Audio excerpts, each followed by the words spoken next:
A las 3 de la madrugada del jueves, recibí una llamada del Hotel Cataluña Atocha. No sabía que mi mujer, Laura, estaba registrada ahí. Tampoco sabía que se podía reservar una habitación doble a nombre de otra persona.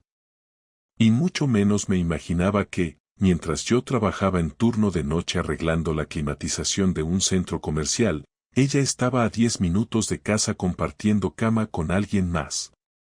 El recepcionista me llamó porque, según él, Laura se había desmayado en el ascensor.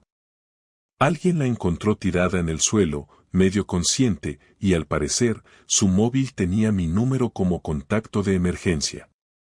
Durante un instante pensé que se había equivocado de persona. Le pregunté si estaba seguro de que era ella. Me confirmó el nombre completo y, como si eso no fuera suficiente, añadió, la habitación está a nombre de un tal Enrique M. Ahí fue cuando el estómago se me cerró. Literal. Sentí cómo se me subía la sangre a la cara y me costaba hasta tragar saliva. Le dije que iba para allá. Ni siquiera colgué, solo dejé el móvil en el asiento del coche y salí disparado. En los 15 minutos que tardé en llegar, pensé en todo menos en lo que importaba. Pensé en si me iba a tocar pagar la habitación, en cómo explicarle esto a sus padres si pasaba algo grave, en qué coño hacía con un tal Enrique en un hotel. Pero no pensé en ella. No pensé en si estaba bien o mal. En ese momento, lo juro, solo quería respuestas. Cuando llegué al hotel, ya estaba consciente. Una doctora de emergencia me explicó que probablemente fue una bajada de tensión, algo leve. Nada que no se arreglara con reposo. Laura no me miraba a los ojos. Seguía en bata, sentada en una de esas sillas tapizadas que hay en los pasillos, con el pelo desordenado y las mejillas encendidas, pero no por la caída. La vergüenza es más fácil de detectar que un infarto, te lo aseguro. No pregunté nada delante de los demás. Le dije que la llevaba a casa, ella asintió. Cuando pasamos por recepción, vi a un hombre que salía justo por la puerta giratoria. Alto, moreno, bien vestido. Iba mirando el suelo, pero no era un huésped cualquiera. Caminaba con prisa. De esos que quieren desaparecer sin dejar rastro. No sé cómo lo supe, pero lo supe. Ese era Enrique M. Y así empezó todo. No dije nada durante el camino de vuelta a casa, no porque no tuviera preguntas, sino porque sabía que si abría la boca iba a empezar una guerra y no quería discutir en el coche. Laura tampoco habló. Miraba por la ventana como si el cristal tuviera algo interesante que decirle. La dejé en casa, esperé a que entrara y me fui a aparcar. Cuando volví, ella ya se había metido en la habitación y se había encerrado con pestillo, como si todavía fuera una adolescente escondiéndose de su padre después de llegar tarde. Dormí en el sofá sin quitarme la ropa, sin taparme, con el abrigo puesto y el cuerpo helado, pero con la cabeza hirviendo. A las 6 sonó mi alarma y me fui a trabajar como si nada, pero todo en mí estaba temblando, por dentro. No fue hasta el sábado por la noche que decidí hablar con ella.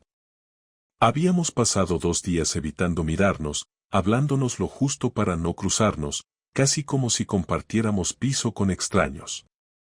Esa noche me senté en la mesa con una cerveza en la mano y le dije, ahora sí, explícame lo del hotel. Ella se quedó parada unos segundos, como si estuviera eligiendo entre varias versiones. Después dijo, no fue lo que parece.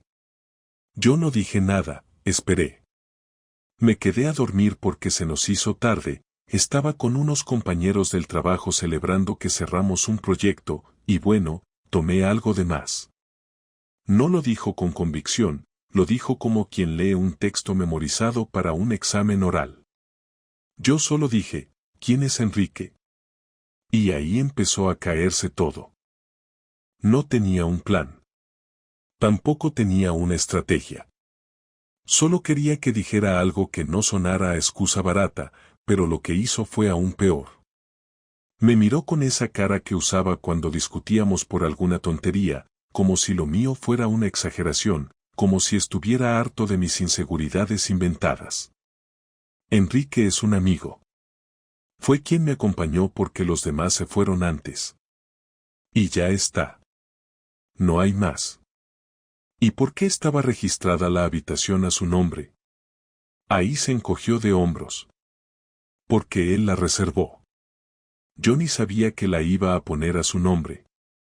No era importante. Me estaba tratando como si fuera idiota. No solo estaba mintiendo, lo estaba haciendo mal.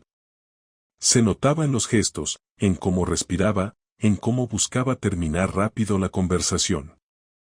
No intentaba aclarar nada, solo quería que me callara. Me levanté de la mesa y me encerré en el baño. No sé por qué lo hice, quizás porque ahí, con la puerta cerrada, podía permitirme estar destruido sin que me viera. Apoyé la frente en el espejo, intenté respirar hondo, pero no podía. Me hervía la sangre de impotencia, de rabia, de asco. No por lo que hubiera hecho exactamente, sino por cómo lo estaba manejando, como si no valiera la pena ni explicarme la verdad. Esa noche me fui a dormir al salón de nuevo. Ella tampoco me buscó. Al día siguiente, le pedí el número de Enrique. Me lo negó. Me dijo que no tenía sentido hablar con él, que lo iba a incomodar. ¿Te importa más incomodarlo a él que hablar claro conmigo?, le pregunté. Me importa que no montes una película donde no la hay, me respondió. Ahí supe que no había vuelta atrás. Si después de 12 años juntos pensaba que estaba montando una película, entonces no me conocía en absoluto o simplemente no le importaba ya. A partir de ahí empecé a conectar cosas. Las veces que llegaba más tarde de lo normal con excusas vagas. Las noches que se duchaba 2 veces el mismo día sin venir de ningún sitio donde sudaras. Las pequeñas discusiones por nada que antes no existían. Las miradas esquivas cuando hablábamos de hacer planes. Todo había cambiado hace tiempo, solo que yo no quise verlo hasta que me estalló en la cara. El martes siguiente salí del trabajo 1 hora antes sin avisar. Tomé el metro hasta su oficina. Me quedé en la acera de enfrente, fingiendo mirar el móvil. A las 19:27 salió. No sola. Salió con Enrique. No sabía cómo era físicamente, pero al verlo supe que era él. Lo vi en la mirada que le puso, en cómo caminaban uno al lado del otro sin rozarse, pero con la tensión evidente de los que se han tocado más de lo debido. Ella no me vio. Ellos caminaron hasta un coche gris, él abrió la puerta del copiloto, ella entró, y se fueron. No lo seguí. No quería parecer un loco, ni necesitaba ver más. Esa noche no le dije nada. Me hice el dormido cuando entró.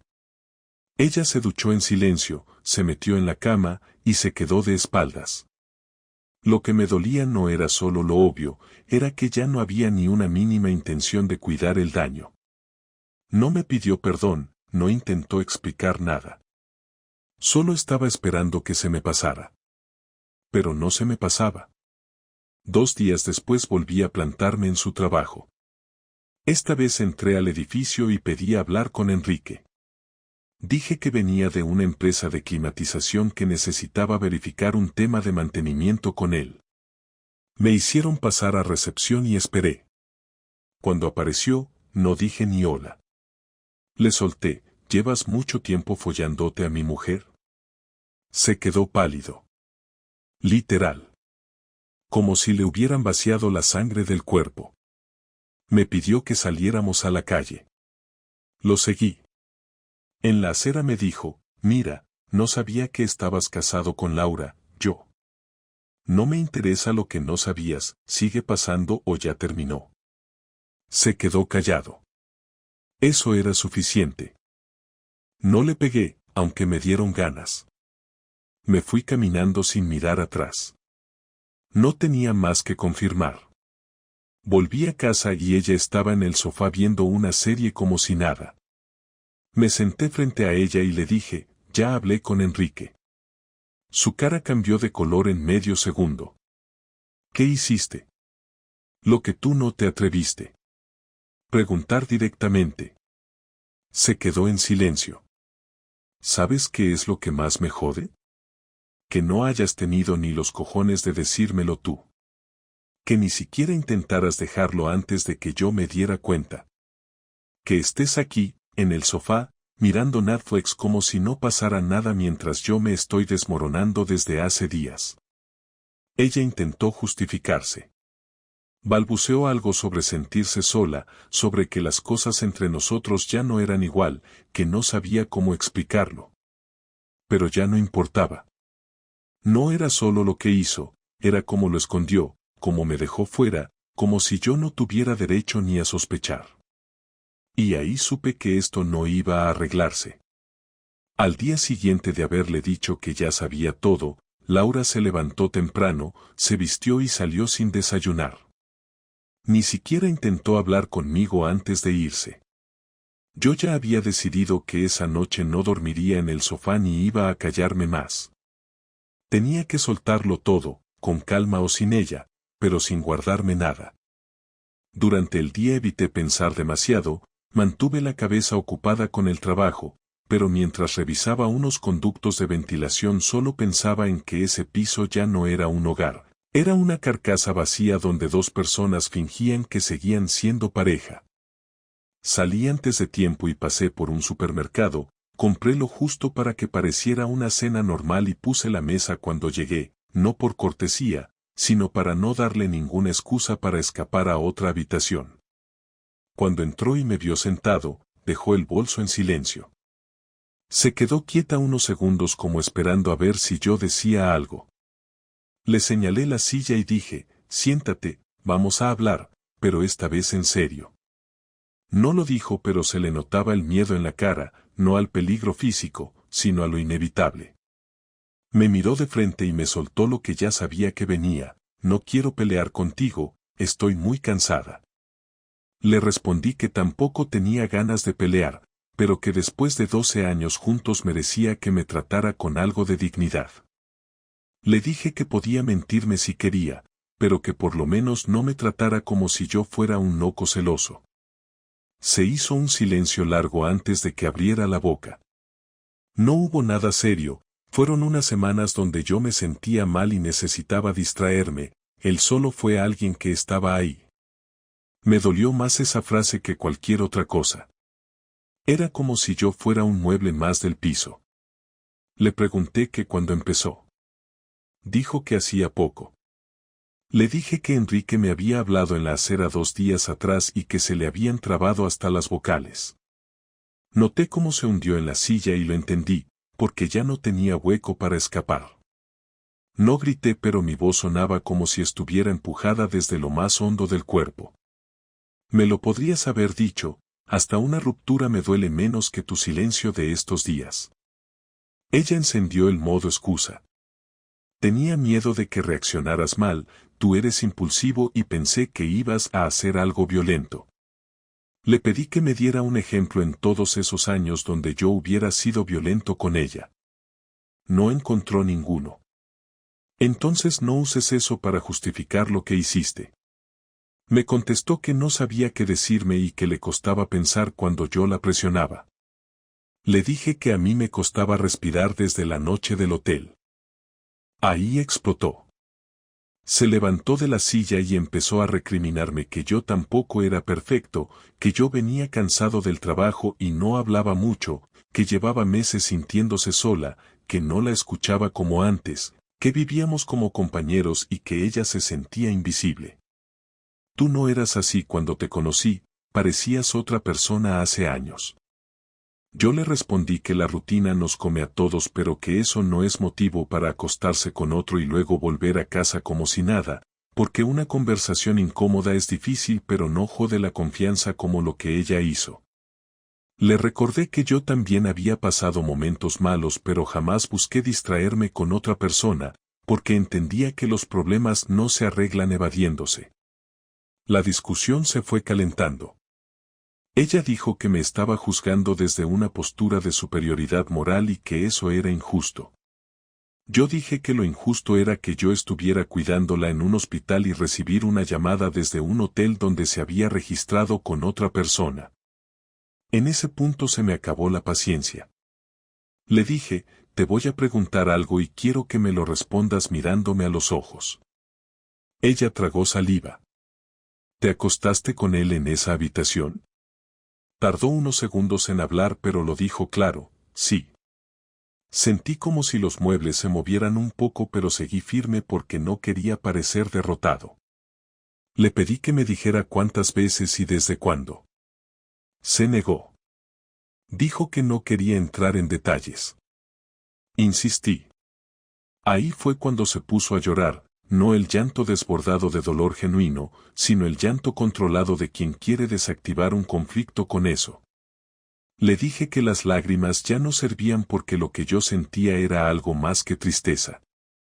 Estaba enfadado por dentro y necesitaba entender hasta dónde llegaba el agujero que se había abierto entre nosotros. Ella me dijo que si yo había estado mal emocionalmente estos días, entendería que ella también estaba mal desde hace meses. Le contesté que una cosa era estar mal y otra muy distinta era planear citas a espaldas de tu pareja. Me dijo que no las planeó, que todo surgió poco a poco. Eso fue peor. No fue un error aislado, fue una decisión repetida. Le pregunté si lo seguía viendo. Bajó la mirada y dijo que sí. Ahí sentí una mezcla rara de calma y pena. Le dije que entonces no tenía sentido seguir fingiendo. Que si quería estar con él, que lo dijera. Solo eso. Lo pensó. Mucho. Como si estuviera evaluando los próximos meses de su vida. No estoy enamorada de él, pero tampoco quiero seguir contigo como estamos. Esa frase fue la confirmación final. Ya no había camino de vuelta. Me levanté de la mesa con la intención de abrir todas las ventanas del piso, no para tomar aire sino para que el silencio se fuera. Ella se acercó y me dijo que no quería hacerme daño. Fue ahí cuando ya no pude contener un gesto de rabia y golpeé la mesa con el puño, no por violencia sino porque necesitaba marcar un límite. Dije, ya lo hiciste, puedes ahorrar esa frase. Ella retrocedió un paso y apoyó la espalda contra la pared. Comenzó a hablar en tono más bajo. Tú antes me mirabas distinto, éramos más cercanos, ya no me tocabas igual, teníamos sexo por rutina, yo necesitaba sentir algo y lo encontré en otro sitio.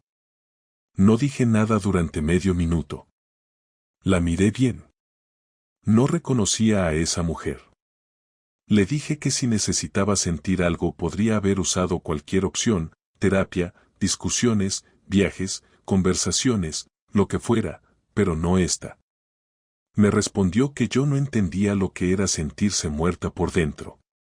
No contesté, porque ahí sí habría gritado. Le dije que se fuera unos días a casa de una amiga o que se buscara un hotel, porque yo necesitaba espacio, pero que no llevara sus cosas todavía, que quedaban cosas por hablar y que esto no se terminaba esa noche, porque todo lo que se construyó en tantos años no se podía enterrar en una sola conversación. Ella se negó a irse. Dijo que era su casa también. Dije, perfecto, yo me voy entonces. Tomé un par de prendas, las metí en una mochila y le dije que volvería al día siguiente para seguir esa conversación. Justo antes de salir, me soltó, no quiero que me odies. Le contesté, eso no lo decides tú. Cerré la puerta con una sensación rara, más fría que triste, como si mi cuerpo estuviera esperando instrucciones de una mente que todavía no sabía cómo seguir funcionando. Volví en mi coche y conduje por la ciudad sin destino durante una hora, solo para ver las calles llenas de gente que no tenía ni idea de lo que me estaba pasando. Aparqué cerca del Palacio Real, apagué el motor y me quedé ahí sentado. No lloré, no golpeé nada, simplemente sentí un peso enorme que no tenía forma. Pensé en lo que dijo, en lo que yo dije, en que la siguiente vez ya no sería un intento de diálogo sino el principio de cerrar un libro que no esperaba cerrar nunca. Esa noche dormí en un hostal barato cerca de Ópera. No conté ovejas. No necesité almohada. Solo miré el techo hasta que amaneció sin tener claro si el día que empezaba era realmente mío o de otra persona que todavía no conocía. Cuando salí del hostal aquella mañana ya tenía una decisión en la cabeza: no iba a permitir que esta historia terminara con un simple lo siento de parte de Laura. Tampoco iba a levantarle la mano ni hacer una escena en público. No quería ser ese tipo de hombre. Mi manera de reaccionar tenía que dolerle, pero no físicamente, sino donde realmente le importaba. Y lo que más cuidaba a ella era su imagen ante los demás. Eso lo tuve claro desde que la conocí. Le preocupaba parecer seria en el trabajo, madura ante su familia, responsable con los amigos, organizada con todo. Sabía que si hacía algo tendría que ser preciso y sin exageraciones, pero lo bastante fuerte como para que sintiera el peso de lo que había hecho, porque una cosa era engañarme a mí y otra era fingir que todo seguía bien con todo el mundo. Volví al piso a media tarde, sin llamar. Entré y ella estaba cómodamente sentada en el sofá con el ordenador en las piernas y una taza de café. Me miró como si fuera un invitado que había llegado antes de tiempo. No se levantó a saludar. Solo dijo: pensé que te quedarías fuera unos días más. Yo respondí que no tenía intención de vivir escondido de mi propia casa y que, si ella no se iba, al menos tenía que escuchar lo que había pensado. Se sentó derecha, como si estuviera esperando un informe. Lo entendí como un gesto de distancia y me sirvió para dejar claro que ya no había espacio para sentimentalismos.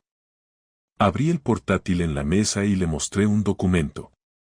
Era un borrador de separación de bienes, simple pero bien redactado, con la ayuda de un colega del trabajo que sabía de estos temas mejor que yo.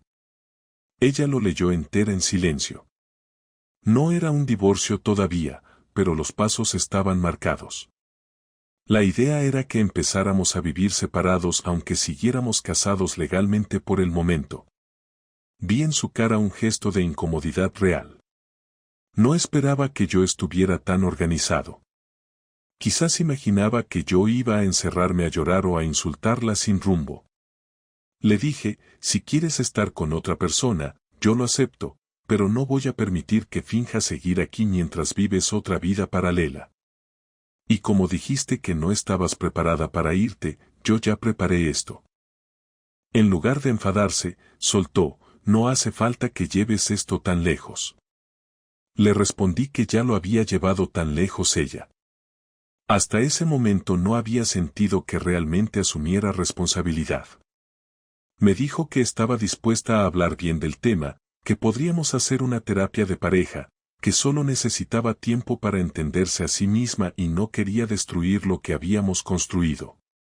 Le contesté que lo que quisimos construir ya estaba destruido desde el momento en que se metió en aquella habitación con Enrique. Su reacción fue decir que yo estaba dramatizando y que una infidelidad no tenía por qué arruinar un matrimonio entero. Ahí me levanté, fui al dormitorio y traje una carpeta.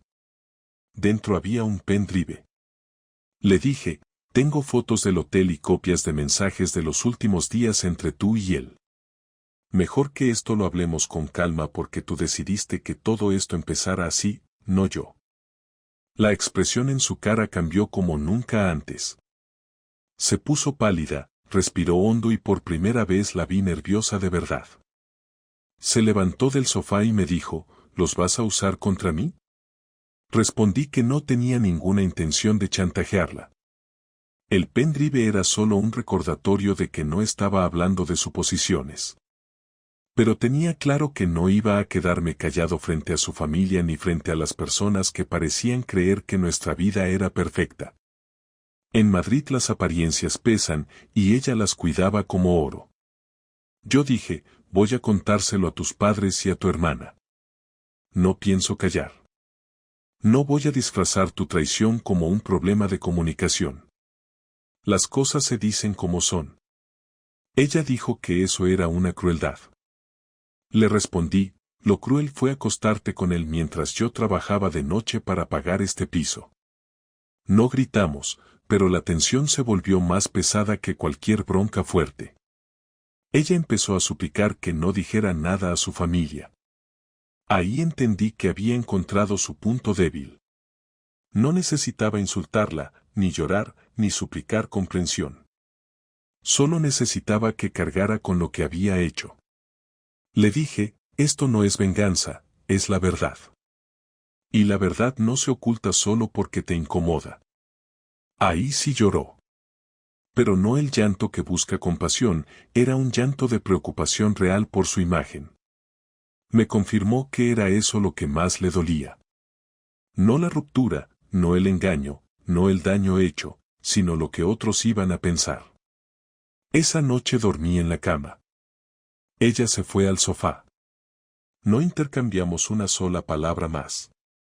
A las 10 de la mañana siguiente llamé a su hermana y le pedí que viniera a casa porque era importante. No le conté nada por teléfono. Llegó a los 40 minutos. Laura intentó esconder las cosas, se arregló un poco como si necesitara presentarse correctamente. Cuando su hermana entró yo hice algo que nunca había hecho en la vida, hablar sin suavizar nada. Le dije que Laura llevaba semanas viendo a otro hombre. Que lo supe por una llamada del hotel. Que ella lo confirmó todo. Laura intentó interrumpirme pero levanté la mano y ella cayó. Su hermana no decía nada, estaba en shock. Le pedí a Laura que lo dijera a ella misma.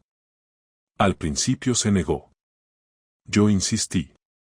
Finalmente lo dijo. Su hermana se llevó las manos a la cara. No entró en detalles, pero le preguntó si había sido algo físico o solo emocional. Laura solo dijo, sí, pasó.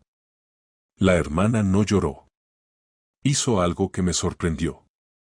Se levantó y dijo, me voy. Luego añadió, sois adultos, pero no esperes mi apoyo en esto. Y se fue cerrando la puerta sin mirar atrás. No tuve que decir nada más. Laura se quedó sentada en la mesa con los ojos secos y la cara perdida. Ahí supe que mi decisión había sido correcta. No necesitaba escándalos ni venganzas teatrales. Solo necesitaba que cargara con las consecuencias, como hacemos todos cuando nos equivocamos. Y por primera vez desde que todo empezó, ella entendió que ya no tenía control de la situación, que ya no podía esconderse, y que esto no iba a resolverse con un par de disculpas y un abrazo. Al salir, le dije lo último que quería decirle ese día, no pienso destruirte la vida, pero tampoco voy a construir más mentiras contigo. Salí del piso a caminar sin rumbo, pero ya no me sentía perdido. Por primera vez sentí que ella no tenía poder sobre mí. Esa fue mi venganza. A partir de ese momento, cada decisión pesaría sobre sus hombros y no sobre los míos. Yo no la iba a hundir más, pero tampoco la iba a sostener nunca más. 3 días después de que su hermana se marchara sin darle siquiera un abrazo, Laura me escribió un mensaje a media mañana preguntándome si podía volver a casa esa noche para hablar. Yo me había quedado en el piso, pero casi no coincidíamos. Ella se iba temprano y volvía tarde, evitaba el contacto, dejaba notas escritas en lugar de abrir la boca. Era como si ya no viviera ahí aunque sus cosas siguieran en el armario. Respondí al mensaje con un simple sí porque tampoco quería alargar nada más.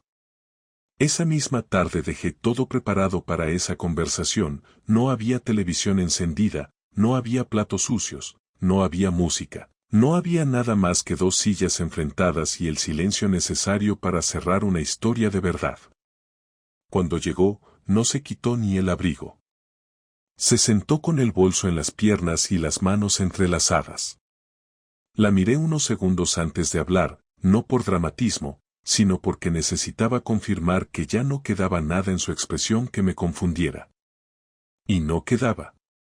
La persona que tenía delante ya no era mi esposa, era simplemente alguien con quien compartí años que ya no estaban. Dije que no quería pelear ni acusarla de nada. Que ya todo había pasado por mi cabeza, el dolor, la rabia, la vergüenza, la decepción, el orgullo herido, la nostalgia por lo que fue y el vacío por lo que ya no sería. Ella bajó la mirada y dijo, yo tampoco quiero discutir. Le pregunté si seguía viendo a Enrique. Dijo que no, que después de que su hermana se enteró, él se sintió expuesto y que ya no se veían más. No me sorprendió ni me tranquilizó. Le dije que no era relevante para mí si seguía o no, que el daño ya estaba hecho y que las decisiones que tomamos cuando nadie nos ve son las que realmente importan. Ella respiró hondo y dijo que estaba de acuerdo. Le pregunté si quería seguir conmigo, pero que lo pensara bien antes de contestar. Tardó más de un minuto en hablar. Finalmente dijo que no lo tenía claro. Que me quería, pero que ya no sabía si éramos compatibles, que todo esto le había removido cosas que no esperaba, que se sentía culpable, pero también confusa. Le dije que me dolía pero que lo entendía. Que yo sí lo tenía claro, que no quería seguir con alguien que había hecho lo que ella hizo, que no confiaba más en ella y que, aunque todavía me costaba dormir por las noches, también sentía alivio de haberlo descubierto. Me miró y dijo, nunca pensé que me ibas a dejar tú. Le respondí, no te estoy dejando, tú empezaste a irte antes que yo, solo que lo hiciste a escondidas. No contestó nada. Se quedó en silencio mirando sus propias manos. Dije que era mejor no seguir con parches, que si íbamos a separarnos, lo hiciéramos ya con todo claro. Que había que firmar papeles, dividir cuentas, hablar con el casero si hacía falta, que había que ser adultos. Ella dijo que no quería irse del piso esa misma noche, que necesitaba al menos una semana para encontrar dónde quedarse. Le dije que no tenía problemas si dormía en el sofá y no buscaba excusas para retrasar más lo inevitable. Aceptó. Luego empezó a hablar de cosas más personales, como si el hecho de haberlo perdido todo la volviera más sincera. Dijo que no pensaba que me fuera a doler tanto, que me veía fuerte, frío incluso. Le respondí que una cosa es parecer fuerte y otra muy distinta es que no te esté ardiendo algo por dentro. Me dijo que pensó que con el tiempo podríamos recomponer la relación. Le contesté que no se puede volver a confiar en alguien que un día te mira a los ojos como si nada después de haber compartido cama con otra persona. Que eso no se borra con voluntad, ni con terapia, ni con abrazos. Le dije que lo había intentado, que había luchado contra el deseo de hacerle daño, que elegí no humillarla, que me contuve cuando tenía ganas de destruirle la reputación, pero que no podía construir un futuro sobre la imagen rota que me dejó. Ella preguntó si podía llevarse sus cosas esa misma semana. Le dije que sí, que me avisara cuando lo hiciera para no estar presente, no por rencor, sino porque no quería verla empacando recuerdos que ya no tenían valor para ninguno de los dos. Le pedí que dejara las llaves en la mesa del recibidor cuando terminara. Asintió. Luego me preguntó si alguna vez creía que podríamos ser amigos. Me reí, no por burla, sino por lo absurdo de la pregunta. Le dije que lo nuestro no había sido una pelea por diferencias, ni un enfado por dinero, ni una separación progresiva de intereses. Le recordé que lo que destruyó nuestra relación fue la mentira consciente, el engaño sostenido, el desprecio por el otro en los momentos donde más cuidado hacía falta. Que no podía ser su amigo. Que tal vez con el tiempo dejaría de odiarla, pero que no tenía ningún interés en reconstruir una relación desde los escombros. Lo entendió. No insistió más. Se quedó unos minutos más sentada. No sé si esperaba que yo dijera algo, que me arrepintiera, que le pidiera reconsiderarlo. Pero no lo hice. Y ella tampoco. Finalmente se levantó, me miró por última vez como si quisiera memorizar mi cara en ese momento, y dijo, lo siento, de verdad. Le dije que ya no servía de nada. Se fue al dormitorio, cerró la puerta y no la volví a ver en toda la noche. Yo me quedé en la cocina, sentado, mirando el reloj como si esperara que el tiempo retrocediera. Pero el tiempo, cuando rompe algo, nunca vuelve atrás. Al día siguiente no desayunamos juntos. Ni siquiera coincidimos en el baño. Salí temprano, no por trabajo, sino por no estar. Caminé por las calles de mi barrio como si fueran nuevas, como si no las conociera. Me senté en un banco a pensar si lo que hice fue lo correcto. Lo fue. Lo sé. Pero también dolía. Y no porque quisiera recuperarla, sino porque no esperaba terminar así con alguien a quien alguna vez elegí como compañera de vida. Pensé en los viajes, en las discusiones tontas, en las cenas de sábado, en las películas repetidas, en las bromas internas que ya no significaban nada. Y entendí que lo más difícil de todo no era perderla, sino aceptar que había dejado de existir mucho antes de que yo me diera cuenta. Volví al piso al mediodía. Laura ya no estaba. Había salido, supongo, a trabajar o a buscar otro sitio. En la mesa del recibidor no estaban las llaves todavía, pero el ambiente ya se sentía distinto. Ya no era su casa. Era un espacio neutral. Me senté frente a la ventana y me permití quedarme ahí un rato, sin pensar en nada. Por primera vez en semanas, sentí un poco de descanso. No alegría. No alivio total. Solo algo parecido a poder respirar. Cuando Laura se fue definitivamente del piso lo supe sin necesidad de verla. No hubo carta, no hubo mensaje, no hubo conversación de cierre. Simplemente un día llegué y sus cosas ya no estaban. El armario del dormitorio tenía un hueco que antes no existía, los cajones del baño solo tenían mis productos, la estantería del salón había perdido los libros de diseño que ella acumulaba. En el recibidor, sus llaves estaban encima de un posavasos, sin nota, sin palabras. Eso fue todo. No me avisó, no pidió ayuda, no dejó preguntas. Solo cerró la puerta y terminó de desaparecer. Lo supe también por la forma en que el aire del piso cambió. Ahora estaba más frío, más plano, más fácil de respirar. No se sentía a la defensiva como las semanas anteriores, ni cargado como los días posteriores a la discusión. Simplemente estaba en paz, y por muy extraño que suene, fue lo mejor que pasó desde que todo se rompió. Los primeros días después de eso fueron una especie de limbo. No sentía euforia ni tristeza intensa. Había una sensación estable, sin sobresaltos. Hice limpieza a fondo, no por necesidad práctica, sino porque quería ver el piso diferente. Tiré cosas que no me servían, regalé otras, moví muebles, cambié la cama de sitio, quité un cuadro que habíamos comprado juntos. No lo hice por despecho. Lo hice porque quería habitar un espacio nuevo sin cambiar de dirección. Algunos amigos me escribieron para quedar y distraerme, pero no tenía ganas de explicar todo en voz alta, así que respondía con cortesía y me quedaba en casa. No era aislamiento, era descanso.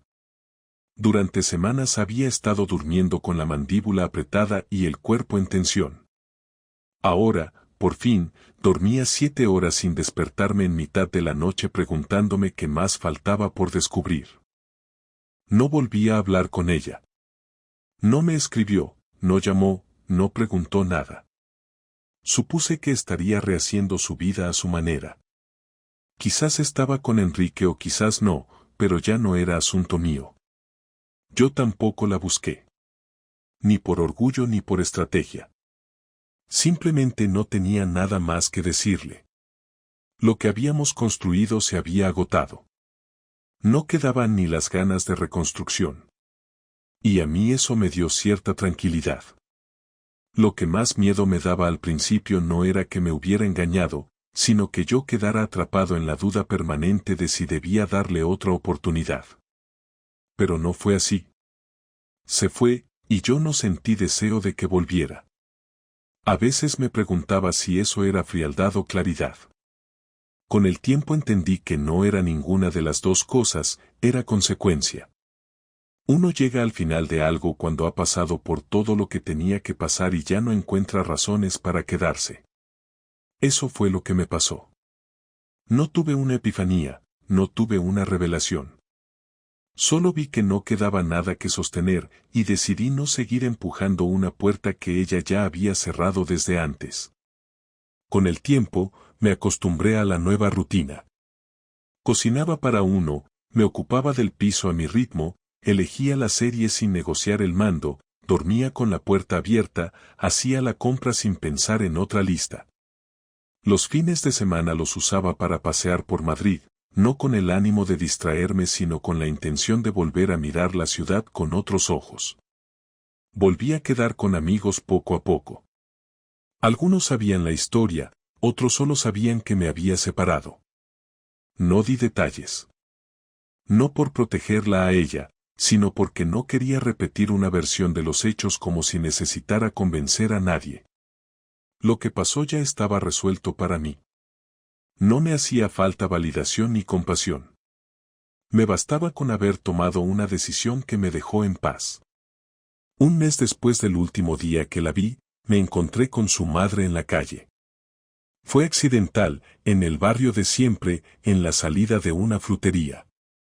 Se me acercó con una mezcla de sorpresa y nerviosismo. Me preguntó si tenía un momento. Le dije que sí. Me dijo que se había enterado de todo por su otra hija, que sentía mucho lo que pasó, que ella tampoco lo entendía, que Laura no era así. No supe qué contestarle. No quise corregirla. Le dije simplemente que a veces la gente hace cosas que ni ellos mismos entienden, que lo importante era que cada uno siguiera su camino sin arrastrar al otro. Me dijo que me apreciaba mucho, que me consideraba parte de la familia y que lamentaba que las cosas terminaran así. Le agradecí el gesto y me fui. Fue una conversación corta, pero necesaria. Me recordó que, incluso en medio de una ruptura, hay vínculos que no se borran con una infidelidad. Con mi familia fue distinto. No les di detalles al principio. Solo dije que Laura y yo nos habíamos separado. Mis padres me preguntaron si estaba bien. Les dije que sí, y no insistieron. Semanas después, cuando ya tenía todo más claro, conté parte de la historia a mi hermano. Me escuchó sin interrumpir, sin juzgar, sin dar consejos vacíos. Me dijo que había hecho bien en no dejarme atrapar por la idea de salvar algo que ya estaba muerto. Me sentí comprendido. No por las palabras, sino por el silencio que respetó. Hay momentos donde uno solo necesita que alguien sepa lo que pasó sin querer solucionarlo todo. Con el tiempo volví a interesarme en otras cosas. Empecé a leer libros que tenía pendientes, retomé una rutina de ejercicios básica, fui a conciertos pequeños en Lavapiés, me animé a hacer un curso online sobre sistemas eléctricos, algo que siempre postergaba. No fue una transformación espectacular. Fue un ajuste natural. Ya no pensaba en Laura cada día. Ya no repasaba lo que pasó ni me preguntaba qué habría pasado si hubiera hecho algo distinto. Lo que ocurrió tenía su causa y su consecuencia. Lo entendí, lo enfrenté, lo resolví. No perfecto, no rápido, pero sí de manera honesta. Y eso me dejó tranquilo. Ahora, meses después, cuando alguien me pregunta si estoy bien, no tengo que fingir. Estoy bien. Solo. En paz. Sin mentiras a mi alrededor. Sin rencores. Sin una vida doble. A veces alguien me dice que me ve más serio, que parezco distinto. Tal vez lo estoy. No lo sé. Pero si algo aprendí en todo este proceso es que uno no puede aferrarse a una idea de amor solo porque tiene historia. La historia no te protege de nada. Es lo que haces hoy lo que construye o destruye. Y Laura eligió destruir.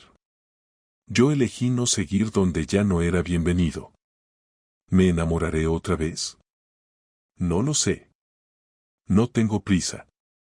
Tampoco miedo. Lo que tengo ahora es algo más valioso, claridad. No estoy esperando una nueva relación para sentirme completo. Ya estoy completo. Ya aprendí que perdonar no es olvidar ni justificar. Perdonar, en mi caso, Fue cerrar la puerta sin odio, sin querer cobrarme nada, pero también sin quedarme esperando explicaciones que nunca van a venir. Así se termina una historia. No con gritos. No con lágrimas. Con una decisión. Y yo ya tomé la mía.